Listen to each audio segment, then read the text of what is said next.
You're listening to the Business and Life Podcast, where 7 days a week, proven entrepreneurs share their success stories, failures, and give you true value on how you can build a great business and an awesome life. With your host, Mike Olivas. Let's go, Business and Life Nation. Today I'm chatting with Kent Yoshimura and Ryan Chen of Neuro, the health and wellness company that creates approachable and effective gum and mints that you can take anywhere, anytime to refresh your state of mind and do more. Kent and Ryan, welcome to the show. What's up, Mike? How's it going? Thanks for having us. Absolutely. Thanks, guys. You're in LA. I'm in LA. So this is the first time usually on a normal time zone at the same time as others, but it's good. Good to have it. What part of LA you guys at? K-Town. All right. Awesome. And so give me a little bit of background here. So you guys are in the gum game. We're in the gum game. Gum and mint game, actually. Asian Willy Wonkas. Yeah, that's right. I love it. So yeah, tell me a little bit about Get Neuro Gum. Yeah. So we're basically trying to look at the way the supplement industry is, where everyone's taking pills for health. And, you know, about 10 years ago when Ryan and I were in college, we both realized, like, taking pills in public is not really a great look. Why don't we try to make supplements a lot more approachable?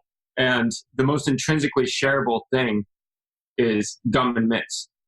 So we started putting, with our initial product, it was natural caffeine, L-theanine, B6 and B12 vitamins, all in a patented way, into a cold compressed piece of gum, and launched it 4 years ago on Indiegogo, reached our goal in 3 days, and now we're here. Awesome, man. I love to hear it. So tell me a little bit about your background. How'd you get into this game at all, like in the first place? Yeah, it's kind of crazy. Well, yeah. So Kent and I met in college. Kent was studying neuroscience, and I was doing chemistry and economics. Okay. And we kind of just bonded over just like friendship, just athletics in general, video games. And we just became really fast friends. We were classmates, became roommates, and then best friends. And then at the time, Kent was also training very heavily in martial arts. So okay. I was a freshman. He was a sophomore. It's like 2007. Ken was training with the Olympic judo team out in Japan with the Imperial Guards every summer. He was flying out to Thailand to fight Muay Thai. In high school, I came from a really big background in running cross country and track. So I was captain of my team. We came third in state, seventh at nationals. Out of the thousands of high schools, I got recruited to run cross country and track in college. But when I was 19, I actually got in a really bad snowboarding accident. Okay. So I was actually paralyzed when I was 19, going off a jump like 35 feet, landed on my back, was in the hospital for about six months, and then in and out of different surgeries for about like 2 years. So during that time, Kent and I were kind of just like really bonding about just on a very deep level of a friendship. Of course, yeah. And you kind of really know who your real friends are when you go through something traumatic like that. Sure. And I kind of realized I really wanted to get back into racing, and then kind of turned to Kent, looking at him, how he was training, how he was like treating his body, and was basically getting version 0 of NeuroGum from Kent's dorm room. And yeah, I think you mixing it. Like, it was it was like when the nootropics craze was at its peak. So Tim Ferriss, Dave Asprey, Ben Greenfield, like all these guys that were trying to supplement their bodies in the best way possible.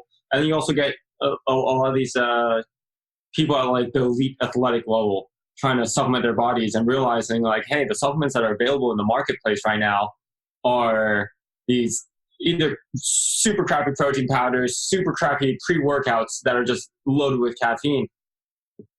We wanted something better. So there was a community of us that would buy things online, try to enhance our... Really kind of start from Reddit, right? Yeah, Reddit. Yeah. Reddit. All these online forums. Yeah, there's so many different performance-enhancing drugs that I guess are claiming to do things, and that's all they have to do, sadly, in the sales world when the FDA doesn't have to approve anything, right? And you're able to just kind of throw it out there like, this is protein, I guess, but if you put a big old buff dude behind it and all of a sudden, you start putting some magazines out, you're good. But, and that's kind of where I think a lot of people, and I'm glad we're having a conversation like this to be able to ensure that people see that, they know that. Some may not that are listeners, but I think the majority might, because our listeners are likely definitely on more of are educating themselves on a lot of this stuff. But number one, is definitely important when we talk about business and life in the podcast. Like, you got to take care of number one, and let's talk about how NeuroGum does that. So what does NeuroGum do for all the customers out there that you have for NeuroGum? What does it actually do for those people? So NeuroGum and NeuroMint, our original energy and focus product, does exactly that. It provides energy and focus in an effective and actually a very quick and convenient way, because you absorb it buccally instead of taking a pill. It has to take time to absorb into your stomach. And the main combination that we use for it is one of the most studied nootropic combinations ever. So there's hundreds of scientific articles that say caffeine, L-theanine, and then B6 and B12, which people know, curbs the side effects. L-theanine curbs the side effects of caffeine. Awesome. So who are you trying to target? Who do you think is, I mean, I can tell you right now, like, I can use one as we speak. Oh yeah. doing like 13 hours, sometimes 14 of just back-to-back podcasts, so I can release cool content with cool guys like you and giving out cool stories and inspiring people. That is the objective, but definitely wears on me, right? Like, I'm not going to drink 7 cups of coffee because I don't want to put that into number one, right? So it's about, I'll take a couple and then I just hydrate like all day, and I'll snack and I'll do the nuts and all that kind of jazz. But you definitely got podcasters, I think, as a demographic for you. But who are you really focusing on trying to get in front of? Well, it's interesting because we can target the extreme sports people, like all these players are doing. But the reality is, we're not trying to like shotgun you in the face with caffeine. Right. We're a product that you could take throughout the day. We have a very effective dose of 40 milligrams, which is shown to be the amount that you really need. Right. And not burn out your adrenal glands. Right. So, or adenosine receptors. I guess, like, for most listeners too, like 40 milligrams of caffeine in context of about half a cup of coffee. Your average cup of coffee is around like 80 milligrams. A full can of Red Bull is about 80 milligrams as well. But like Kent was saying, it's like you don't need a lot of that. I think a lot of times when you're taking Red Bull or a Monster or Rockstar, you're getting a shot of sugar and you feel that initial boost of energy and you feel that crash after. I think one of like the most unique attributes of our product is that there is no crash, and people really do take it throughout the day. And there's no sugar in our product. So I think for us, we're kind of catering, like we met in college. So a big demographic for us is college students now.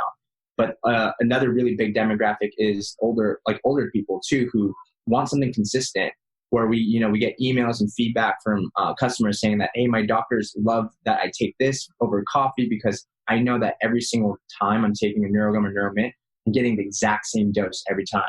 And that can't be said about coffee, because if you go to Starbucks or Coffee Bean and Tea Leaf, if you go to a different coffee shop, depending on the beans, how it's brewed, the caffeine content varies. So there's a lot of kind of intrinsic properties that like make our product like really unique, and it's pretty awesome. Precise dosage. Yeah. Not to spend so much money buying coffee. Yeah. I think we were also like, in college, we're like, college students are very price sensitive. And so a pack of our product is cheaper than a cup of coffee, but you get essentially like 4.5 cups of coffee worth of caffeine. But on top of that, the L-theanine and then the B vitamins. So you're right. I think you're saving money on the coffee side, but I even think the college demographic, knowing that I worked with Monster and Rockstar for years, building out their national college campaigns, and I didn't drink the stuff. And I mean, I don't mind saying it. And I even told people I didn't drink the stuff, but like in reality, like that's expensive right now. Although we had college reps across North America giving the shit away, right? They really were, because it was just all branding, giving it away. Yeah. It's definitely an angle where I think the college demographic just 100% makes sense. And I'm still in that world. But when it comes to the cost savings, for sure.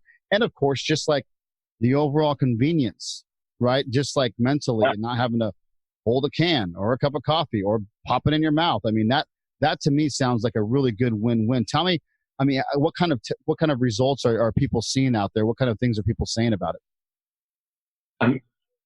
We have a huge, I mean, you can check on our Amazon. We have over 1,100 reviews. People have extremely positive things to say, but some of the best and some of my favorites are, you want to talk about staying awake in church?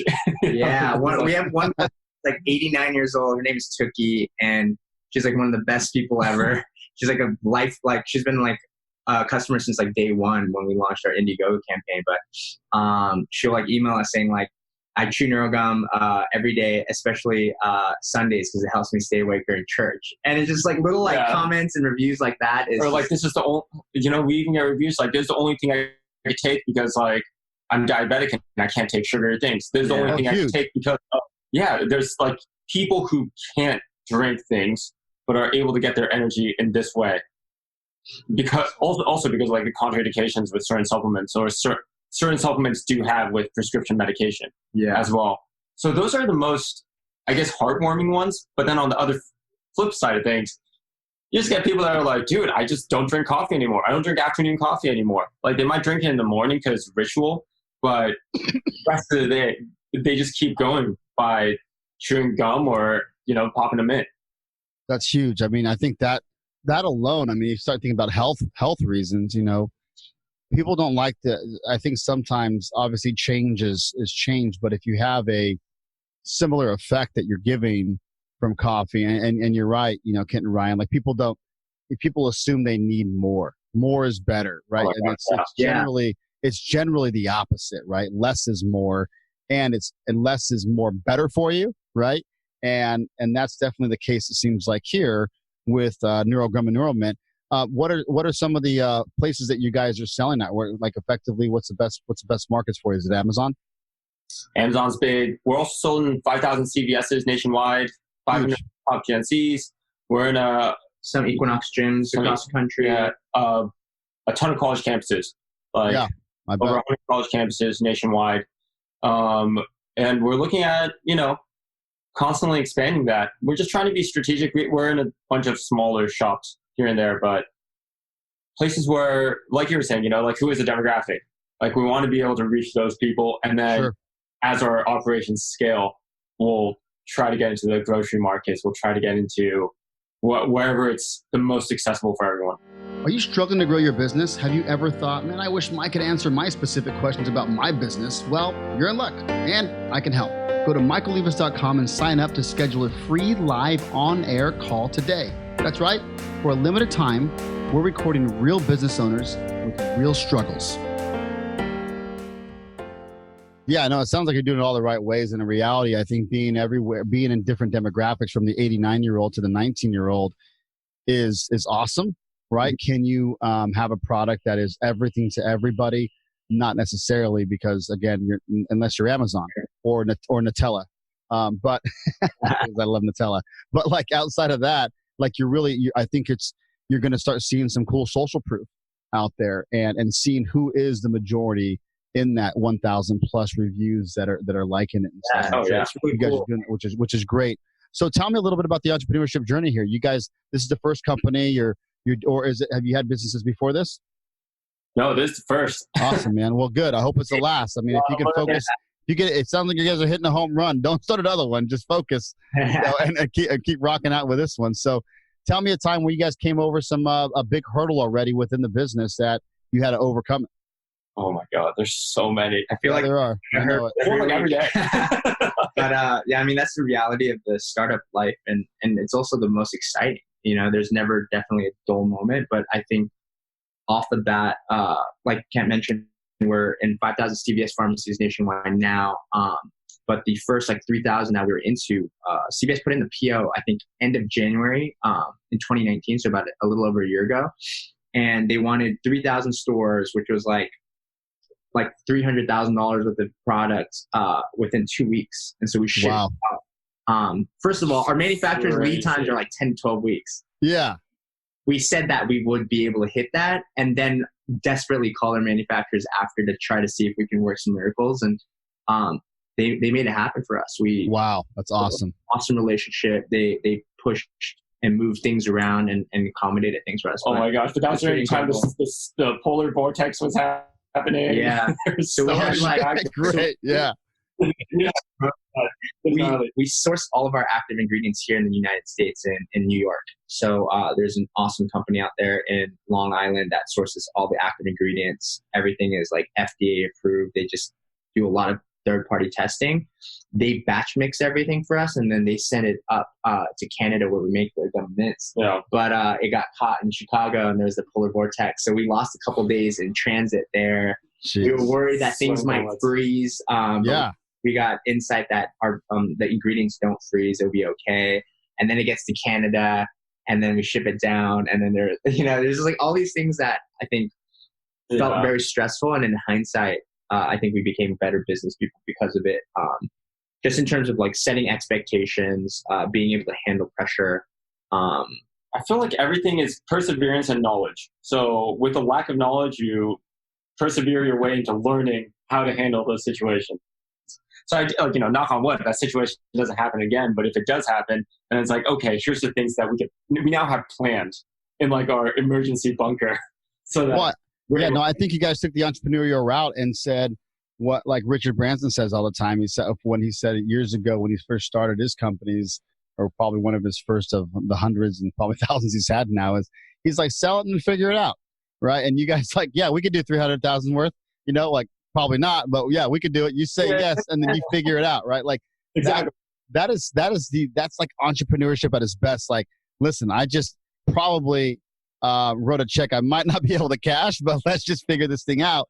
And that's what puts your backs against the wall. And I guarantee you, if your manufacturer said no, you'd still figure it out. Because why? Because you have to. It's your business. You're the owner. You said yes. You're a man of your word. You go figure it out and you find some way to do it. Right. And that's what a lot of just resilience and entrepreneurship kind of come together on understanding that it is definitely true grit out there, and learning that process is definitely exciting, like you said, but also scary. But those are two of the same things. You guys know the chemical world. Some of that chemical imbalance in your brain is exciting and fear, kind of the same thing, right? Like, what am I excited? Am I scared? A little bit of both. But you're going to get there, I think, as you kind of you guys keep struggling through it and failing. And I really like to just kind of make sure our listeners see that yes, there's going to be some good problems. That's a really good problem to have, by the way, when you have that big of an order. Sure. What do you guys, I guess, in terms of marketing wise, what's really working for you right now? Marketing wise, sampling is probably our best thing. Like we tried the direct marketing thing and realized that when more people try our product, they get hooked on it. They realize it works. Yeah. Like they like how it tastes. Like they use it in their daily lives. And I think that's the most important thing. It's really hard to convey that when you're just showing it online or on a billboard or just an image somewhere. I love to hear that. And I love that our listeners hear that too, by the way. Go ahead. Actually struggle. Sorry. I was just saying, we're just struggling with the online component because, Dollar Shave Club, Harry's, all these companies that like succeeded online Facebook marketing, Instagram marketing, we didn't see that same success, I think, because people weren't familiar that like, hey, there is an energy gum, but I don't know if I'm willing to try it. But like Dollar Shave Club, everyone's had a razor before. They kind of know what to expect.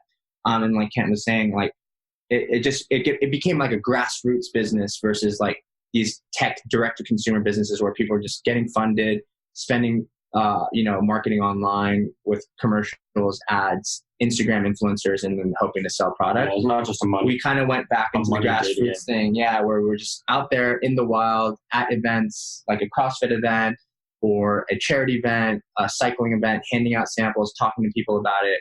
And we've kind of grown slowly. And Ryan, you hit it on the dot. You mentioned like you see these other successes, and it's easy to compare. Like, how can we create that?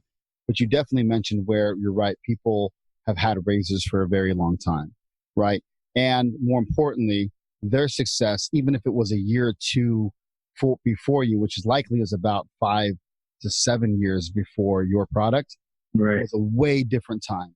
And it sounds crazy, but in the digital world, a way different time. And guess what? They got it for a lot cheaper too. I hate to keep nailing the coffin shut, but they got it for a lot lower price. Yeah, just because it was new. It was all new shit, man. What you guys are, from what I'm hearing, is that you're stoked on knowing that one thing that you just said. There's some grassroots piece to this, and believe me, when I talk to marketers and people that have multi-million-dollar advertising agencies and teach others how to be advertising agencies, the one thing that's consistent is that we're seeing algorithms that you can't trust. What you can trust is people taking your product and liking it and creating social proof around it. If you've already evaluated that when I asked that question and Kent was like, giving it out, people like it, you found an awesome answer there. Like, and it's hard because you want to be holistic approach. You want to be like, oh, I want to try all this shit. Yes, you do. But if you find something that works, stick to it. Right. Oh, yeah. And that's a great, and then reinforce it and make it better. Create the pitch, the story, get people telling that story specifically so it resonates and it's consistent across the board, where you guys are the brand eventually, right? And that's great, but you can have other great brand ambassadors out there telling the story because you have a product, right? And so I think that there's a difference between that product and yours, of course, because they're a product and a service where they've kind of created a service around a consistent like subscription base, which I think you guys can get there as well too, which you are probably going to jump into. But I think that is a really cool realization that we just kind of talked about, like asking that question, knowing that it's getting in people's hands, and more importantly, the fact that they like it. Like if they like it, it's going to resonate, man. It's going to kill it for you guys. For sure. And you can still assess CPAs and CPMs across that for too. sure. Like the number of samples that are handed out. And this kind of absolutely. So yeah. And it's so much easier. And guess what? It's your algorithm. You trust it. I don't trust what the hell Facebook and Instagram and Google's telling me for shit. Right. You don't. You can't. It's like, oh, hey, you spent $1,000 today. Cool. What I get? I got these many clicks. Cool. What else did I get? And I have to trust it, right? And more importantly, too many companies are holding those things as a crutch. What happens when if Facebook goes in front of the Senate again, right? Why do you think the stock dropped so much initially? Yeah. And it's also hero culture. You're absolutely not culture with digital ads. Yeah, no, you're holding that crutch where if all your eggs are in that basket, and you're assuming like my cost per acquisition is X, Y, and Z, and then that algorithm changes, it's not anymore, right? But you can measure your own CPMs and your own actual marketing and advertising on a local peer-to-peer level. And I think that's going to be your win game is going to be people talking about how much they like it, like the 89-year-old in church. I love that. Yeah. Tell me what you guys are excited about right now within the business. Dude, there's a lot happening right now. Yeah. Our retail game is about to go crazy in like months. A lot of sampling, a lot of big marketing opportunities that we can't really talk about, but you'll hear about it. And the rebrand. Oh, and the rebrand. Yeah. By the time this launches, I guess it will be the new product already and the new look. But cool. We're changing the look and feel of how we approach our company and how people can approach our company. So going from a product where there's functionality behind it into an entire lifestyle and brand.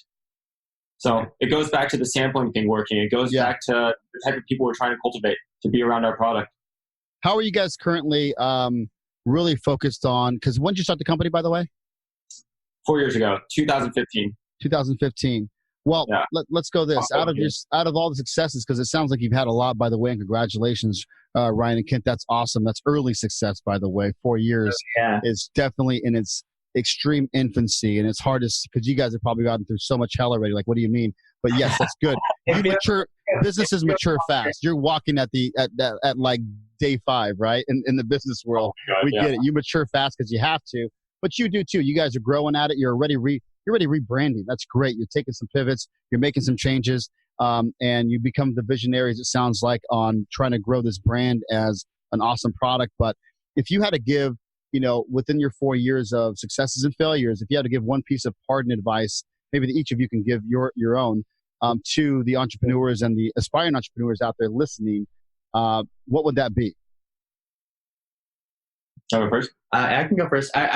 My thing was always like perseverance. Great. There's gonna be so many times you're gonna hit roadblocks, and there's gonna be so many times where like a deal falls through like at the 11th hour. Like it's happened a lot for us, and at the same time, there's been a lot of deals that close on the 12th hour, like almost the clock striking midnight, and it's just pushing forward. I mean, there's been so many times where Kent and I would go and drive and pick up inventory.